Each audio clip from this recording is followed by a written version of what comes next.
Morning Dish. He's the hardest working man in show business. His band's music takes you into the midnight hours. And when you wake up, his voice is back on your radio alarm clock. How on earth did this happen? Well, Jeff saw me taking out the trash at the radio station, and I won an award. It's the Morning Dish with the 2017 Radio Personality of the Year award winner, Stephen Phillips. Well, my daddy told me one day I'd amount to something. And Murphy's own Sherry Raines. Stephen, be ready, because I can dish it out. Well, my problem is I can't take it. And Packy Smith is a winner, too. Are we all aware that 2017 was a few years ago? Well, all right. He's not in radio for the money, just the glory. You have got to get Stephen Phillips off the radio. He has lost it. Here's Stephen Phillips. All right, folks, I'd like to welcome to the show Wylie Hubbard, one of my heroes, man. And I know a lot of y'all have heard his songs over the years and probably read his book, too. How are you doing, sir? I am doing great, Steve. Just doing pretty good during all this wackiness that's going on. Man, I'm hanging in there. Yeah, have you been? Now, has this hurt you as far as getting out and doing live performances and all that? Yeah. We put out an album in June, and we were supposed to put it out in July. We were supposed to put it out in I think April, but then all of a sudden COVID hit, and so. But then we had it, so we said, let's put it out. And so you put out a record, and you're supposed to like work the record, do tours and we weren't able to go out and tour. We've done a few gigs. We did one at the Levitt Pavilion in Arlington where it was, social distance, where they usually have like 2,000 or 3,000 people, and they limited it to 400. Right. They had a guy there taking temperature, and so we felt real safe, and the audience did too. So that was important. But to answer your question, I missed that. It has. Haven't been touring. Yeah. But now this new album you got, it's called Co-Starring. Am I right? That's the new one, right? Yeah, that's the new one. That's when it came out in June. Well, now this is pretty interesting. I mean, of Yeah. course, I'm a big fan of yours. I listen and play your music and all that stuff, and I know a lot of people does too. But now you've got some pretty heavy hitters on this. I mean, you got Ringo Starr, Joe Walsh. I can't remember who all else, but Chris Robinson, Don Was, and that's on one track. Right. I got one track with an eagle, a beetle, a crow, and a was. Was, and it just kind of happened. It wasn't something I planned. Like, hey, I'm going to do this record with all these great musicians, famous young rock guys, or guys that are legends. So right. It just kind of happened. We were out in Santa Fe, my wife and I, about 2 years ago when we saw Ringo and the Star and the All Stars. I've known Ringo for about 7-8 years. We were just backstage talking. He said, "What are you doing?" I said, "Well, I'm going to make a record." He said, "Well, if you need a drummer, let me know." And I thought he was just kind of being, like I would be sometimes, just saying something to get rid of people. And so anyhow, but I wrote this track with my wife, Judy, called Bad Trick. And so I just put a little guitar and a vocal on it and sent it to him, and all of a sudden I got this text. Said, "Be in L.A. next week, Tuesday, and I'll play drums on it." So I went out to L.A. and went to his house and his studio, and he played drums on Bad Trick. Wow. And he said, "Who are you going to get to play guitar?" And I said, "I don't know." And he said, "How about my brother-in-law, Joe Walsh?" And I went, "Yeah, okay." Yeah. So it just kind of fell into place, and then I did a tour with Cadillac 3.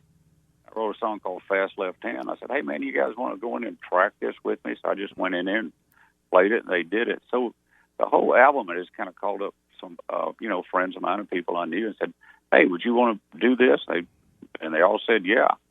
So, I was pretty shocked at that. Right. I didn't have to use guilt or shame, They just said, "Yeah." Well, so the whole album just kind of fell into place. It wasn't something I really planned. I just kind of had all these tracks with all these great cats on it. Well, I mean, you've got, like I said, it's just every track has got somebody different on it. You got Pam Tillis. Yeah. And, she's on 2 songs, on Mississippi John Hurt and The Messenger. I was in the Nashville airport about 3-4 years ago. I was walking by there, and all of a sudden I hear this woman's voice behind me go, "Ray Wylie." And I turn around, and she goes, "Pam Tillis." She goes, "I recognize the back of your head." And, so, I guess there's benefits to cutting your own hair. Yeah, there you go. And so we just kind of hit it off and wrote some songs together. And so when kind of came time to do this, I said, "Hey, would you sing on this?" She said, "Sure." So yeah, I mean, it was a thrill. Then having Ronnie Dunn on there. Yeah, I was supposed to say and then that, Ronnie.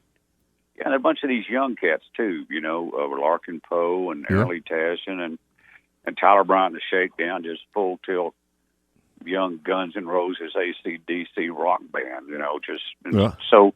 Like I say, I feel very fortunate not only to have them on the record, but to also, you know, be able to say they're my friends. You know what I mean? Oh, are you kidding? I mean, you know, yeah. So it turned out good. Yeah, I mean, gosh, these people that you're talking about, you know, especially like Joe Walsh and Ringo Starr. I mean, who don't know that? So yeah, it was. You know, we did. And it just like I say, it just kind of happened. Right. And so, like I say, I'm very, very, you know, honored to have those cats on there. Well, it's a great record, no doubt. Of course, how many records do you think you have? I mean, I'd hate to guess. Well, my first real record I didn't make till I was in my 40s, called Loco Gringo's Lament. That was the first record I made where I could hand it to someone, look them in the eye, and say, "Here it is." Right. All the other records I did earlier always kind of had excuses duct taped to them. Right. You know, like, well, we ran out of money. Well, we mixed all 11 songs in one night, you know. And right. So, but Loco Gringos, I'll guess what, 15 maybe? I really don't know. Yeah. Somewhere around there. I love them, though. Like I said, I'm a big fan. Now, this one song that you've got out, that there's actually two different versions of, I think it's Drunken Poet's Dream. Is that the one I'm thinking of? Yeah, there's I wrote that with Hayes Carl, and he recorded it on earlier, and then I recorded it, and then I think he just recorded it again on kind of a live thing, or a really stripped down acoustic thing that he did with Daryl Scott. Right. So it's been it's you know, I did my version.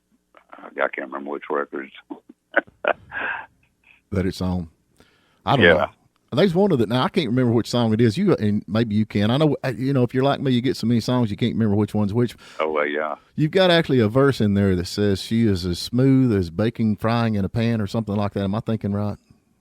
Yeah. Well, that's actually a song called Mississippi John Hurst. Where I'm talking about Mississippi John Hurst's vocal is just vocals just as, you know, well, you know, it's sizzling like a.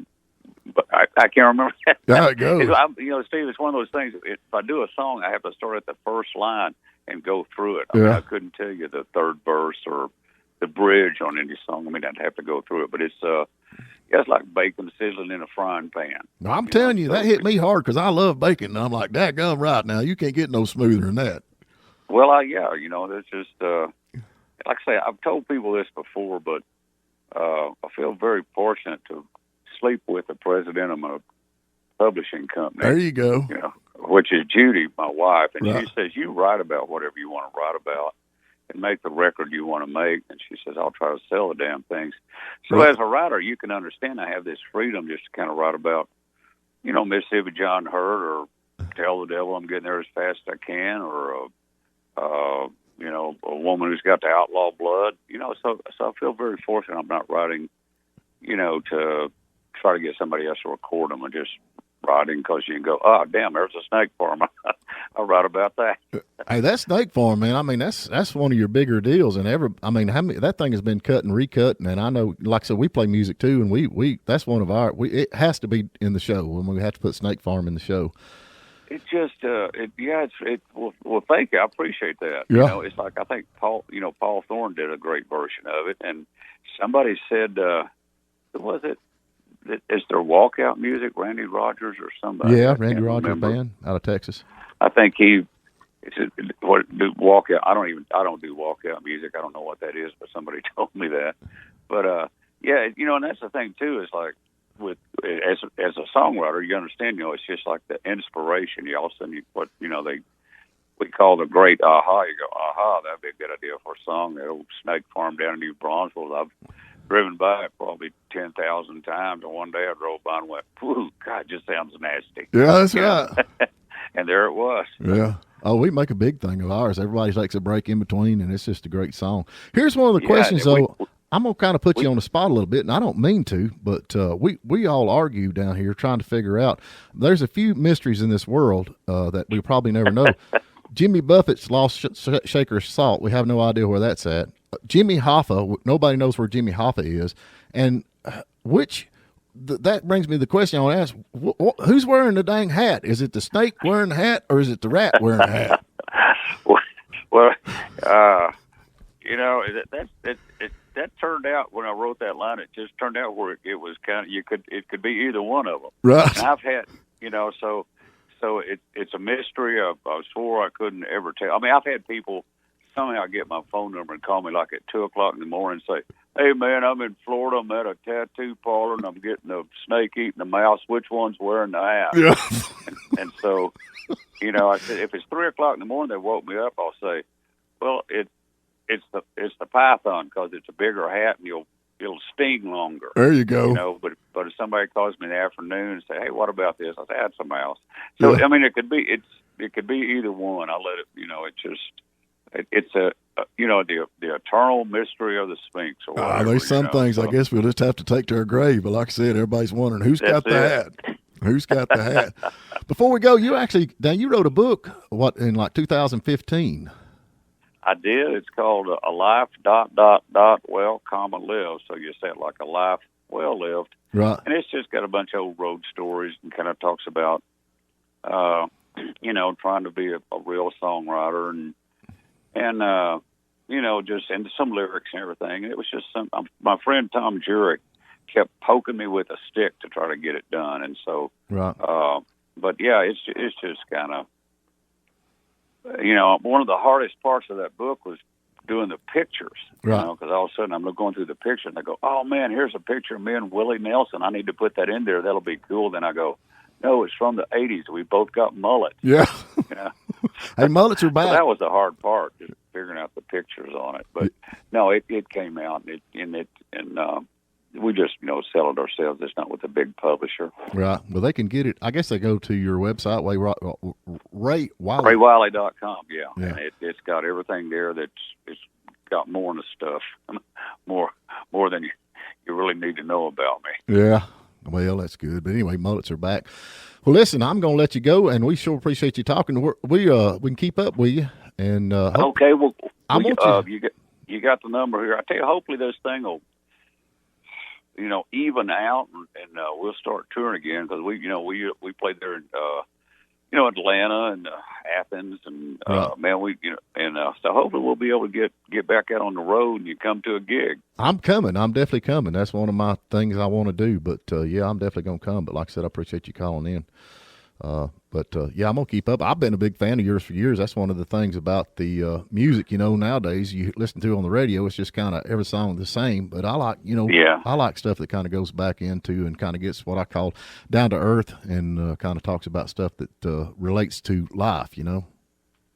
Well, people ask me, say, "Well, who do you listen to?" And I say, "Well, I usually listen to my friends, guys, like Hayes and McMurtry and Gerf Morlix and Larkin Poe and those, cats. Because like I say, there's that legitimacy and ballad that's out there. That's not just the mainstream, top 10 Billboard sales thing. There's some really cool stuff out there, and if you and radio stations like yours, man, you get out there, you let people know that. Right. Well, I appreciate you. Hey, I appreciate you, man. Keep writing songs, and I'll have you back on again. Tell Miss Judy I said hello, and okay. And y'all get back down to Georgia. I'll be seeing you. All right, Steve. Thank you very much. Adios. All right, take care. Folks, don't forget you can listen online anywhere in the world at WJULradio.com. That is WJULradio.com. Or you can listen live at Lake 97.7 WJUL. And don't forget, we're going to be uploading this to the YouTube channel and our Facebook page. So just go to the Morning Dish. You can listen to the show again and give us a like and give us a share. We appreciate it.